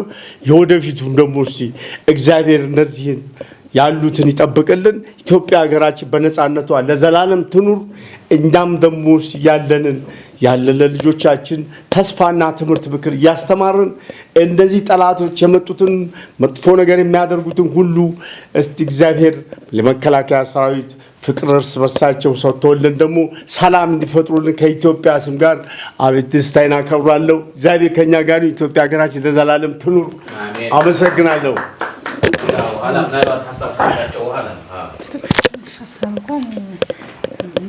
ወይዘሮ ጽጌ አባት አርበኛ የሴት አባት አርበኛ ምንድን ነው የሚባለው? የእናት አርበኛ እናት አርበኛ ይቅርታ፣ ካባላሸወት ይቅርታ። ክብር አለኝ እኔ ለአባት አርበኞች ክብር፣ ትልቅ ክብር። ተሸክሚያቸው ቤታችሁ ቢያደርሳችሁ ተሸክሜ እኔ ቢያደርሳችሁ ደስ ይለኛል። ባመጣችሁ ደስ ይለኛል። የምትሄዱበት ቤተክርስቲያን፣ መስጊድም ሌላ ቦታ የምትሄዱ በጣም ደስ ይለኛል። ስለዚህ እናት አርበኛ ደግሞ እዚህ አሉና እስቲ የዛሬው ፕሮግራማችን አንዱ ሰላማችን እንዴት ይምጣ የቻሉትን ነገር፣ ሁለተኛው ኮሪደር ልማታችን እንዴት ያዩታል፣ ሶስተኛው እንዳይደገም ባለፈው በሰሜን የተፈጸመው ነገር እንዳይደገም ምን እናድርግ፣ አራተኛው ባህር በራችን ያው ተቃርቧል እንዴት ይሆን የሚለው እስቲ የቻሉትን ነገር። እሺ ወይዘሮ ጽጌ ደምስ ይባላለሁ። ብዙውን ነገር ከጎን ያለው ወንድሜ ገልጾታል። ስሜቴም ደግሞ እኔ ልጄ መዚያ ስለቀረ አይምሮዬም እንትን ብሏል እና ስለ ሰላም ማለት ሰላም ጥሩ ነው። ሰላም ቢኖር ነው ምሁርም የሚገኘው ሁሉም ነገር ሰላም ሆኖ መኖር የሚቻለው በሰላም ነው። ሰላምን ደግሞ እርስ በራስ እየተማማረም ህዝቡ በብዛት ወጣቱም እያወቀ ይመስለኛል አሁን እየገባው ነው እና ሰላምን የሚያመጣው ደግሞ በብዛት መንግስት ነው። መንግስት ስል ደግሞ ሰላምን ማውረድ በየቀበሌው በየወረደው ህዝብን መሰብሰብ ማስተማር ከህዝብ ምን አለ ምን ነገር አለ ብሎ ኢንፎርሜሽን መስማት ህዝብ ነው ዋናው። መንግስት ነው ሰላም ነው የሚያመጣው። እኛ ባወራ ነው ልጆችን ባስተማር ነው ምን ባል ነው አይሆንም። በጥቅሉ ዋናው መንግስት ነው ሰላምን ማምጣት የሚችለው። ያም ሳይሆን ደግሞ መንግስት ወርዶ ሳይሆን ቀበሌዎች ህዝብን ሰብስበው ምን እናድርግ፣ ስለ ሰላም ምን ታስባላችሁ፣ ምን ብሎ ኢንፎርሜሽን መውሰድ የሚችለው ወረዳው ቀበሌው ነው ማስተማር የሚችለው እና ሰላም ከሌለ ደግሞ መኖር አይቻልም፣ መማርም አይቻልም። ስለ ኮሪደሩ ደግሞ ኮሪደር አምሯል በጥሩ ሁኔታኛ 2-3 ጊዜም ጎብኝተናል። በቀደም ወዱም ጎብኝተናል። ቤተ መንግስት ማዶ የፒያሳን አይተናል። እጅግ በጣም ያማረ ነው። ፈረሰ ቤቱ ሲባል ነው የምናውቅ። ያንን ደግሞ እኛም 4 ኪሎ እዚሁ ሆነን አናውቀውም። መልማቱን ማማሩን የወንዝ ዳር ሁሉ ማማሩን አላየንም። ስናይ ግን በጣም ነው ያደነቅ ነው፣ አድንቀናል። ልዩ ነው። ያሽታ ሁሉ ጠፍቶ ውሃውም ንጹህ እየወረደ አካባቢው ወዲህ ማዶም ወዲያ ማዶም በጣም ያምራል እንጂ በፊት እኛም ሰዎች ወንዝ ዳር ወደቁ ምን አሉ እንል ነበር። ግን በግንዛቤ ስናይ ደግሞ በተግባር አድንቀናል፣ አመስግነናል። ጥሩ ልማት ነው ያለ። ልማቱ ደግሞ ከሰላም ጋር ነው ዋናው። ሰላም ሲኖር ነው ከተማ ተውቦ ለምቶ ቢኖር ሰላም ከሌለ እንዴት ይሆናል? ሰላም ነው ቅድሚያ ለሰላም ማምጣትም አለ። ይህንን ደግሞ እንዲሰሩ ለወረዶች ለሌላው ትምህርት ግንዛቤ እንዲያመጡ ማስተላለፍ ነው። ሰላም ሲኖር ነው ከከተማ ልማት ጋር የሚገኘው። ከተማው ለምቶ ሰላም ከሌለ ምን አለ? ይህንን ወረዶቹ ማስተማርና ህዝብን ሰብስበው ምን እናድርግ ምን አለ ተብሎ መጠየቅ አለበት። ድሮ እኮ በኢህአዴግ ጊዜ እኔ ይቅርታ አድርጉልኝና ግንዛቤ የሚወስዱት ከህብረተሰቡ ነው። ምን አለ ህፃን ብለው ነው የሚወስዱት ግንዛቤያቸው። ህዝቡ ይሰበሰባል፣ ሁልጊዜ ትምህርት ይገኛል፣ ይሰጣል፣ ያደርጋል። ያ መጥፎን ነገሩን ይቀለብሰዋል ተብሎ ይለወጣል። አሁንም ህዝብ የሚለወጠው በዚያ መሰረት ነው። ስለ ወደብ ደግሞ ብንሄድ ወደብ በራሱ የሄደ ነው።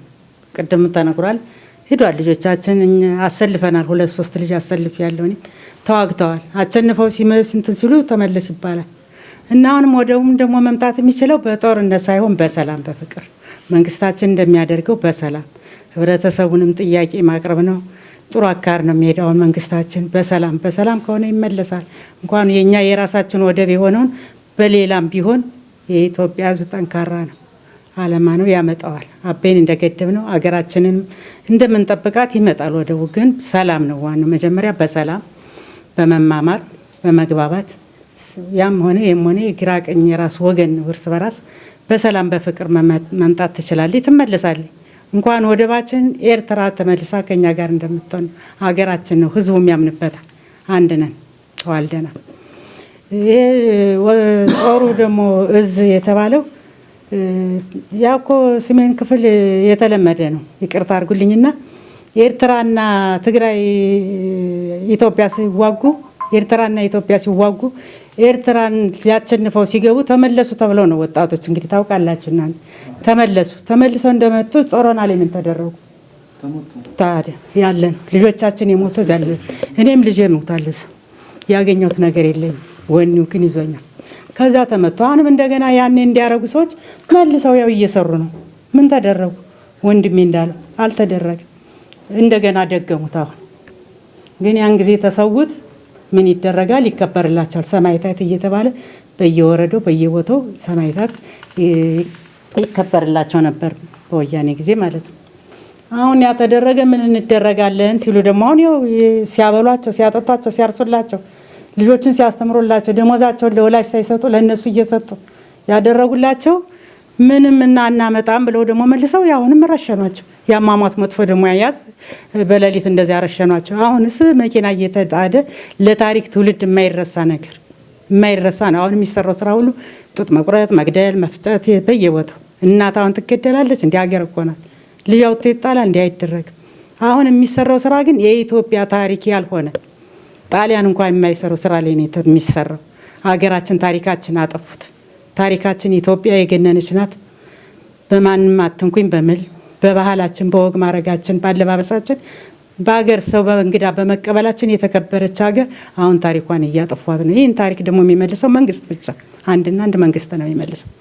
እኛ ባወገዝ ነው ምን ባልነው በለልጆቻችን ብናስተምር እናውቃለን ነው የሚሉ። እኔ ብዙውን አስተምራለሁ። ምክንያቱም ወኔ ያለኝ ልጄ ቀርቷል። አንዱ ልጄም ከዚያው ቆስሎ እንደገና እዚያው አለ እና ያገኘሁት የለኝም። ልጄን ለሀገር የገበርኩ እንጂ ልጅሽ ሞተ ተብሎ አሁን የሚደረግልኝ ነገር የለም።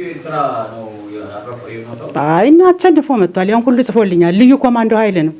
ያን ሁሉ አትክልቷል። ተወርዋሪ ነው። በስሙ ግን እከበራለሁ። መቼ በስሙ ደግሞ ጦሬታማ ለምን ቢኖርም ግን ይሄ እንዳይደገም ነው። ጦሬታ ለሌ አዎ እንጂ ጦሬታና ያን ጊዜ የመጣልንን ገንዘብ ይሰጣቸዋል ተብሎ የቁርጥ ቀን ነው የወጣልን።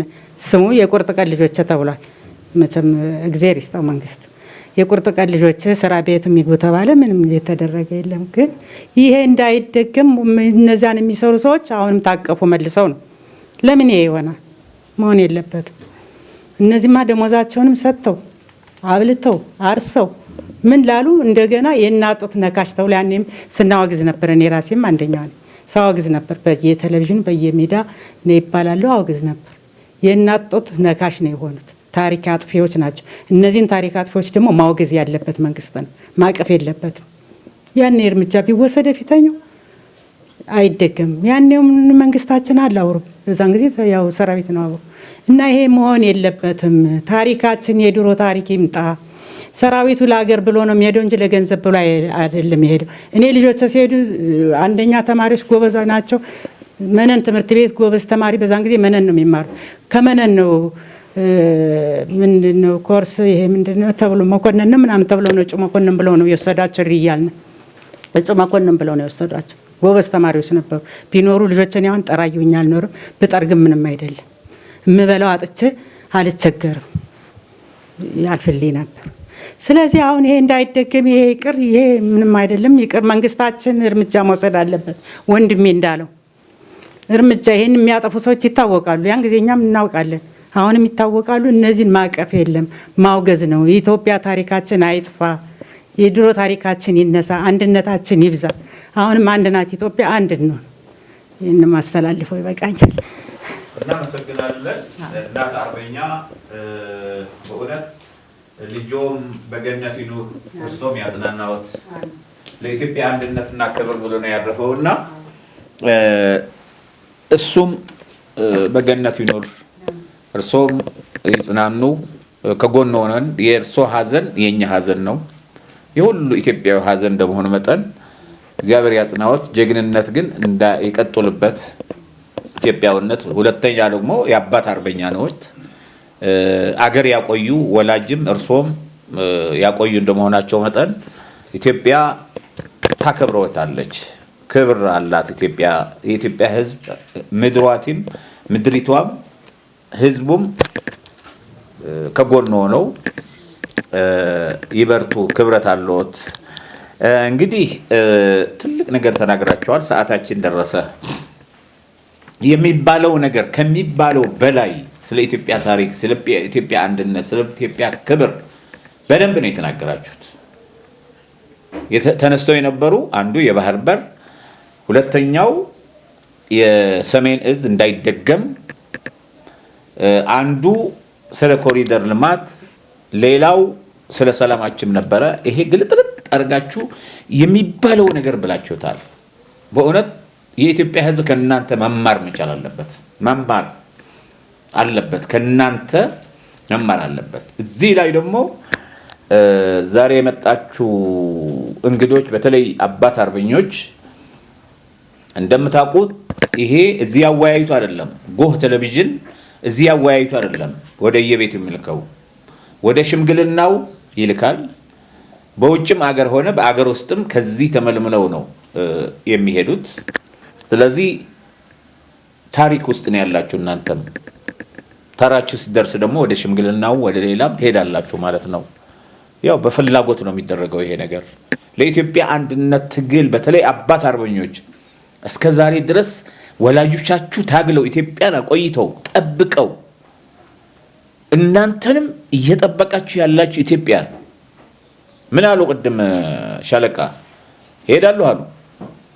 አንዴ ገሌ ላይ ጥይት አለ፣ ሁለተኛው ጥይት እስከሚገባበት ድረስ ግብጽ ከመጣች ኤርትራ ከመጣች እሄዳለሁ ሰለፋለሁ ነው ያሉት። ሁላችሁ የዚህ ስሜት ነው ያላችሁት። እኛ ደግሞ እንድትሸመግሉ ሰላም እንድትፈጥሩ ነው የምፈልገው። ወደ ጦርነት ዳግማይ እንድትገቡ እንድንገባ አንፈልግም። ኢትዮጵያ ሰላም እንድትሆን ነው እየሰራን ያለ ነው። ሻለቃን እናከብራቸዋለን። እኔ ልጅ ያለሁ አቃቸዋለሁ።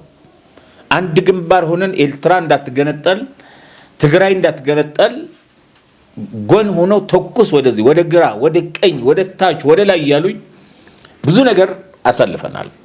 ሌሎቻችሁም እንደዚህ ናችሁ፣ ጀግኖች ናችሁ። ሌሎችም ምሁሩና ተመራማሪው ኢኮኖሚስት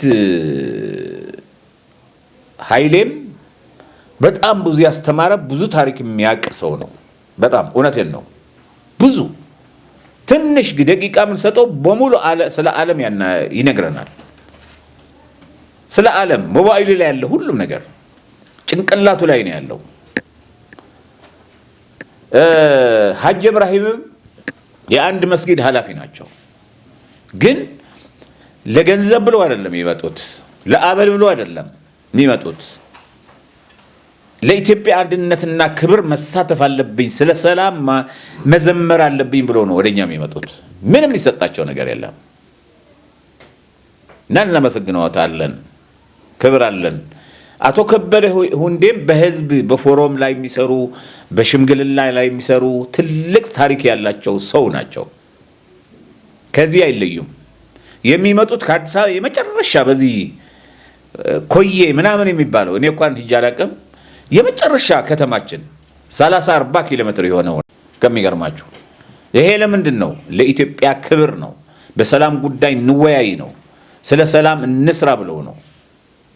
እና እናመሰግኖታለን። ሺህ ዓመት ይኑሩ።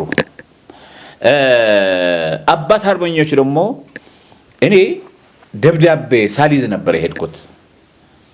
ከዛ በስብሰባ እንታወቃለን ከልጅ ዳንኤል ጆቴ መስፍን ታወቃለን። ሄድኩኝ እጄ እንደዚህ አይነት ጀምረናል።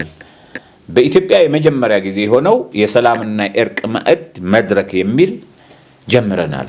ጥሩ ነው፣ ይሄ ቆንጆ አደረጋችሁ። ስለዚህ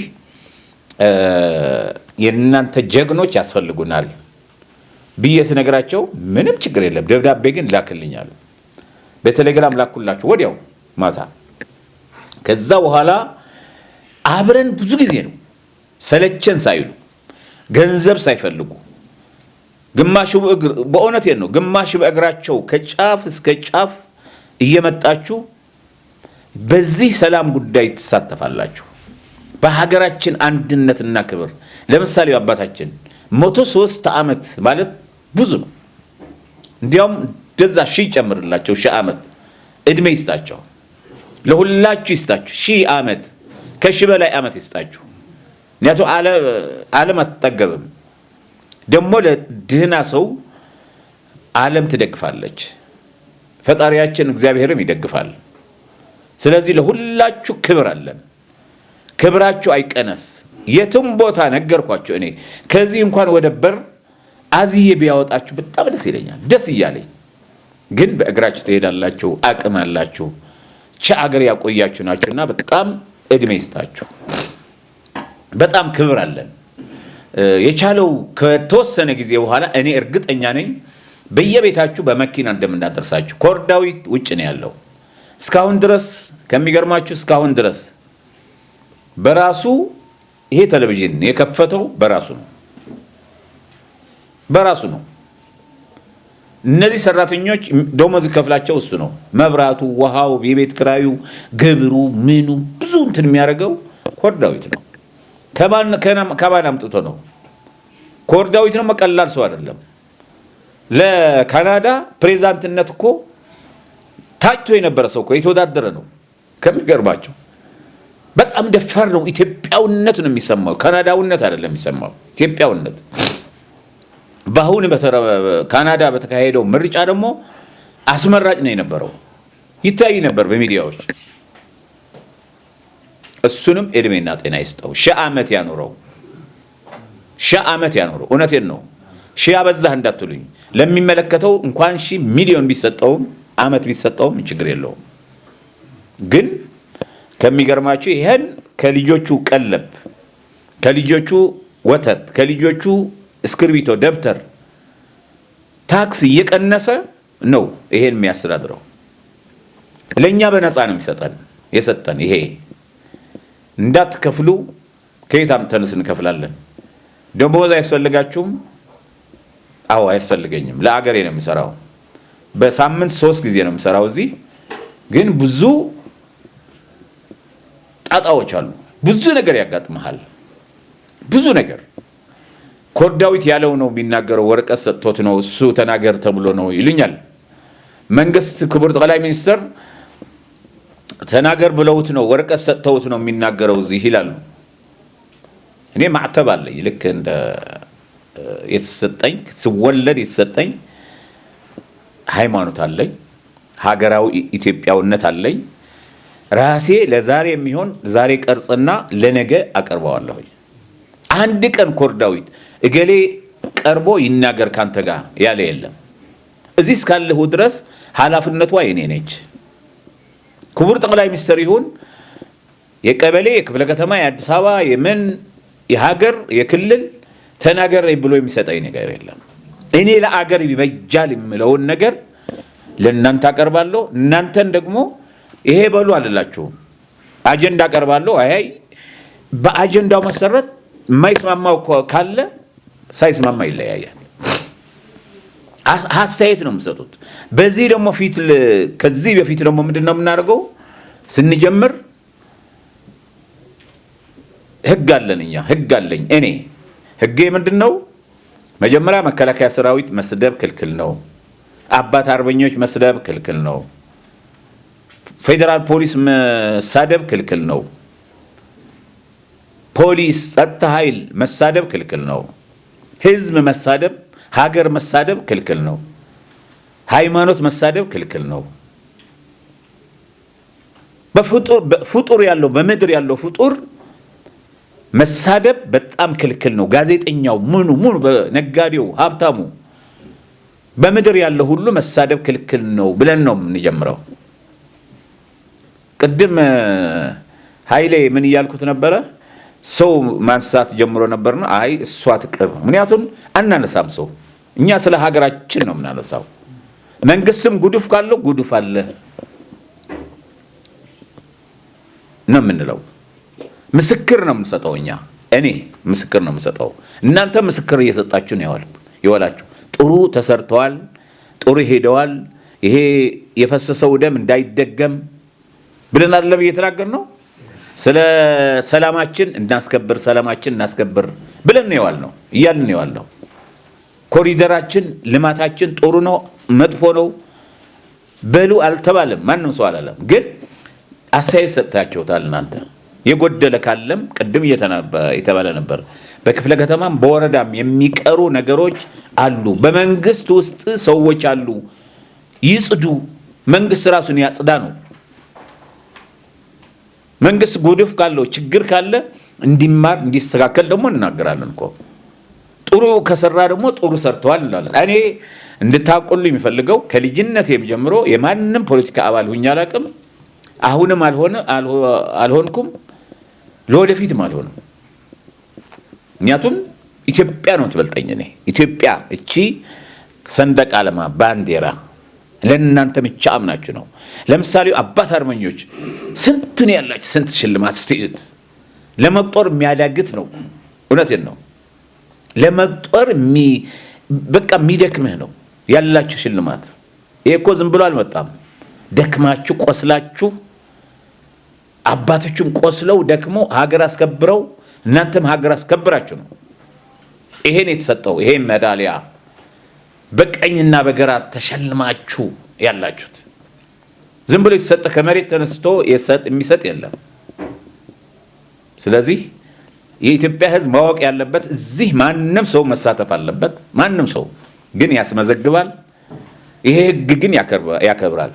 ይሄ ያለው መንግስትን፣ ሕዝብን፣ አገርን፣ ሰራዊትን ማንኛውም በፍጡር በመሬት ያለው ጉንዳን እንኳን መስደብ አንችልም።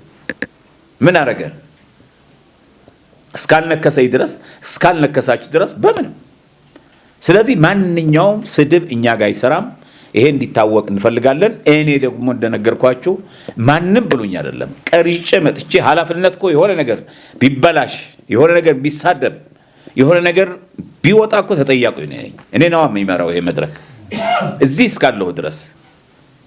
ይሄ ሰላምን በኢትዮጵያ የመጀመሪያ ጊዜ ሰላምና እርቁ ማዕድ የሚለው ነገር እስከመራሁ ድረስ ሌላ እስከሚመጣ ድረስ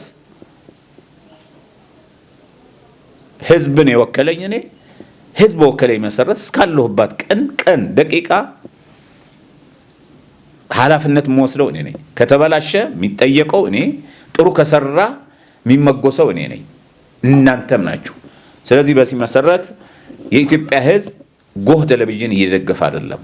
ባለ ሀብቶች በተለይ ባለስልጣኖች ሁልጊዜ ነው የምነግራቸው። ባለስልጣኖች አልቤኑ ለነዚህ ሰዎች እንኳን ትራንስፖርት የሚሆን መኪና ቤታቸው የሚያደርሳቸው የሚመልሳቸው አምጥቶ የሚመልሳቸው ኮር ዳዊት እንደዚህ ቃል ይገባልናል። በትንሽ ጊዜ እነዚህ እንግዶች ራሴ የሚያስተካክለው ነገር አስተካክላለሁ ብለዋል። ስንት ነው የሚያደርገው ኮር ዳዊት? ባለ ሀብቶች ምን እየሰሩ ነው? ለአንዳንድ እኮ ለእሳት ነው እኮ ገንዘብ የሚያዋጡት፣ ለጥይት ውጪ ያሉት በተለይ እሳት ነው ወደ ኢትዮጵያ እየወረወሩ ያሉት። ሁሉ ማለት አይደለም። ይሄ ከማድረግ እዚህ ያላችሁ አዛውንቶች፣ ትላልቅ ጀግኖች ማገዝ። እኔ አንድ ቀን ኢትዮጵያ በራሴ ትራንስፖርት ነው የምመጣው፣ በራሴ ነው የሚሄደው። ይሄ ግን ማወያየት ስላለብኝ አወያያለሁ። ማንም ዶክተር አብይም ይሄን ጻፍና ይሄ ተናገር በመድረክ ያለኝ ማንም ሰው የለም። ማንም ኮር ዳዊትም አንድ ቀን ይሄ ይስተካከል ብሎ እንኳን አያውቅም አንድ ቀን። ምክንያቱም እኔ ያዝኩት አላ መሳደብ ክልክል ነው የሚል ለእገሌም ለሀገሪቷ ጉንዳን እንኳን መሳደብ ክልክል ነው ብለን ዓለም አለን እና ይሄ ነው።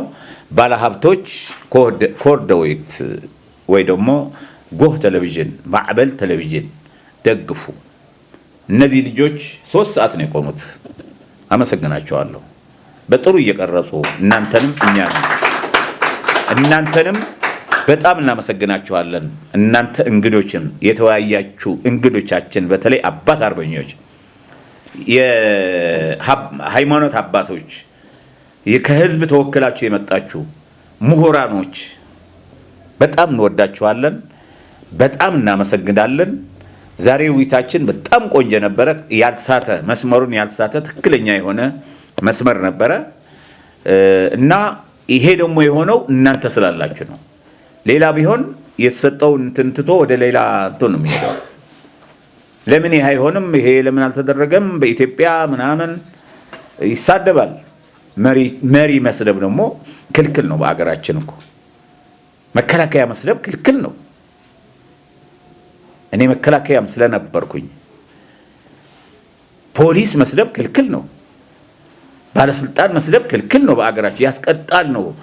በተለይ በኦርቶዶክስ እኔ ባደኩበት ወቅሲያ እስከ ቀኑ ድረስ ዝም በል ነው የሚባል። እግዚአብሔር የሚያወርደው የሚያወጣው እግዚአብሔር ነው። ዶክተር አብይ አህመድ ደግሞ እግዚአብሔር ነው ያመጣቸው፣ ፈጣሪ ነው ያመጣቸው። ራሳቸው እኮ ነው የመረጧቸው። እነ ህወሓት ይቅርታ አድርጉልኝ፣ ራሳቸው መጀመሪያ መረጧቸው። ከዛ ደግሞ በህዝብ ተመረጡ። በጠመንጃ አይደለም የመጡት። በጠመንጃ የመጣውማ አፄ ኃይለ ሥላሴም በጠመንጃ ነው የመጡት። ኢያሱ ገድለው ነው። ለምሳሌ ነው የምነግራቸው፣ መውቀሴ አይደለም። የሰሩት ቆንጆ ስራ አለ። ደርግም 60 ሚኒስትሮች እና ሌላ ቀይ ሽብር ብሎ እየጻፈ ላይ ነው የመጣው ወደ ስልጣን። ኢህአዴግም ከ300,000 በላይ ወታደር ጨርሶ ነው የመጣው፣ ከዛ በላይ። ዶክተር አብይስ ደም አፈሰሱ የለም። አሁን ራሳቸው ድሮ የነበሩ ሽፍቶች እንትን እያሉ አንዳንድ ነገሮች አሉ። እሱ ደግሞ በእርቅ ያልቃል። ምክንያቱም ሰላም ኮሚሽን አቋቁሟል ዶክተር አብይ።